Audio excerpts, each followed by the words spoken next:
I'm Amanda, your friendly neighborhood entrepreneurship librarian from McGill University in Montreal, Canada. And I'm Helen, your trusty engineering librarian from the University of Saskatchewan in Saskatchewan, Canada. Today, we're here to talk to you about engineers, startups, and how research libraries can play a big role in the market research process. Researching as a startup is a completely different ballgame than academic searching. And if you're not used to doing market research, it can be really difficult to know where to start. Entrepreneurs are asked to find primary and secondary data on a ton of topics.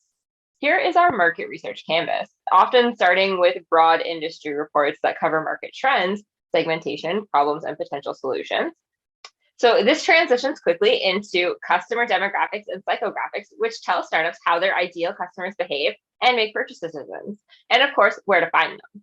Marketing research plays a huge role in this as well. As any good startup knows, a marketing rollout is key to getting their business off the ground. Startups must also evaluate their competitors and navigate their own supply chain while building up financial structures for their business. This type of information is often found outside scholarly research in proprietary databases like IBISWorld and BCC Research. Most engineers, however, are not exposed to market research strategies until they are well into their venture. Their courses cover other types of search behavior, including searching for patents, standards, and industry reports. For undergraduate students, searching the scholarly literature is not a primary focus of the coursework. Even with capstone projects, the research is typically limited to Google Scholar and engineering-specific databases like InSpec and Compendex. Graduate students have more experience searching the scholarly literature, but again, their focus is more on searching for literature in engineering and the sciences, not market research. A lot of startups without having market research experience will get drawn into the simplicity of the Google search to answer their questions for them. And the search results here are always going to look promising. There are so many market reports designed to look as appealing as possible, but are not accessible due to extremely high costs, and they have questionable credibility. This is where academic librarians come into play. We are well suited to help engineers reframe their research process, and in fact, many of us are already doing so in our work. Entrepreneurship, engineering, and business librarians work with startups through workshops and consultations to help them gather their market research. Anecdotally, we've noticed that many engineering startups are emerging from our workspaces. And considering the lack of market research experience, we started to wonder how widespread this surge of engineering entrepreneurs was and how we as librarians could better support them. We decided to look at the top engineering schools in the United States and Canada to see what type of startup presence there was on campus and how libraries were providing support for entrepreneurship. We broke down the top 20 engineering schools in Canada using the Maclean's list and the top 20 engineering schools in the US using the Times Higher Education list, leaving us with these 40 schools. When looking at the schools, we took note of formal entrepreneurship programming, co-curricular programming, and whether or not the schools had a primary entrepreneurship center or hub. We also looked to see if there was an office for technology transfer and what startup competitions were happening on campus. Once we found those competitions, we zeroed in on the main or biggest competitions across campus. From those, we looked to see how many finalists competed and who amongst those were engineers. We looked at founders and key executives to determine whether an engineer was involved in the creation of a startup as opposed to a regular employee or intern. After determining the composition of the startup, we then switched gears to look at each school's library presence. We noticed if schools had business, engineering, or entrepreneurship librarians, and in some cases, the schools had functional roles where no subject librarians were listed. We determined whether or not an entrepreneurship research guide was available at the university, and we broke down the coverage of popular business databases and market research databases that appear on these types of guides. We looked at 40 of the top engineering schools, and we're pleased to note that all schools had formal entrepreneurship programs in the form of majors, minors, specializations, and 4-credit courses. And 29 of those schools offered co-curricular programming with entrepreneurship content. Only 2 of the universities did not have entrepreneurship centers, and only 1 was without a technology transfer department. When looking for startup competitions, we looked for the main pitch competitions across campus, typically offered by a center or hub, where prizes in the thousands to $10,000s of dollars were given out to winners. Of the 40 schools, only 33 had visible campus entrepreneurship competitions.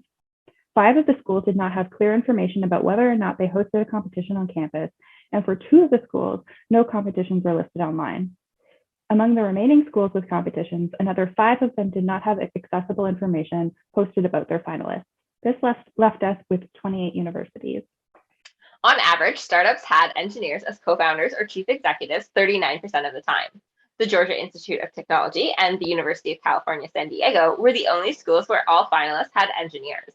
The University of Waterloo had 22 out of 27 startups, including engineers, the highest overall number. And Princeton and Harvard were the only two schools where no startups had engineers as founders or executives. Institutions with an entrepreneurship librarian were more likely to have an entrepreneurship library guide. Of the 14 institutions with an entrepreneurship librarian, 11 of them also had a guide. Only 14 of the 26 institutions that did not have an entrepreneurship librarian had a designated library guide. Of the databases that we looked at, the most popular one was IBISWorld with 34 institutions subscribing. Other popular databases were Merchant Online, Passport, and Statista, with around 30 schools subscribing to these databases. The preliminary results from our study have given us ideas for ways that librarians can improve their services to engineering entrepreneurs. Despite there being no obvious trends in the resources available and the number of engineers in the startup competition finalist groups, an analysis of the resources available at the institutions in Canada and US with the top engineering programs has proven to be insightful. While only 14 institutions had a specially designated entrepreneurship librarian, 25 had an entrepreneurship library guide. This resource is a simple addition to a university suite of online guides and can be a useful launchpad for engineering students who are just getting started with market research. We noted that all but one school had an obvious office for technology transfer or commercialization of research. These offices help faculty and students take their research and ideas and make them a reality. These offices also provide resources for filing patents, and engineers file a lot of patents.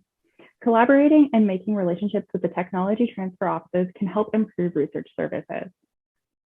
With the average number of engineers in startup finalists being 39%, that begs another question. How many engineers even submitted applications or knew these types of competitions existed? Entrepreneurship, engineering, and business librarians can work together to showcase their industry resources and provide services. They can approach engineering departments or classes that focus on innovation to begin building those relationships. A limitation of our study is that while there might be significant support for engineering entrepreneurs at an institution, the level of competitiveness of some of these startup competitions, coupled with the high emphasis these schools place on their business programs, would result in business students being more heavily represented in the winner and finalist groups. Since these are our preliminary results, we have already made plans to expand upon this research. One area of interest is taking a look at the national startup competitions to see the constituency of the finalist groups and compare this with the entrepreneurship library resources that the teams have available to them. Thank you for listening. And if you'd like to learn more about our research study or how you can help support market research skills, please contact us.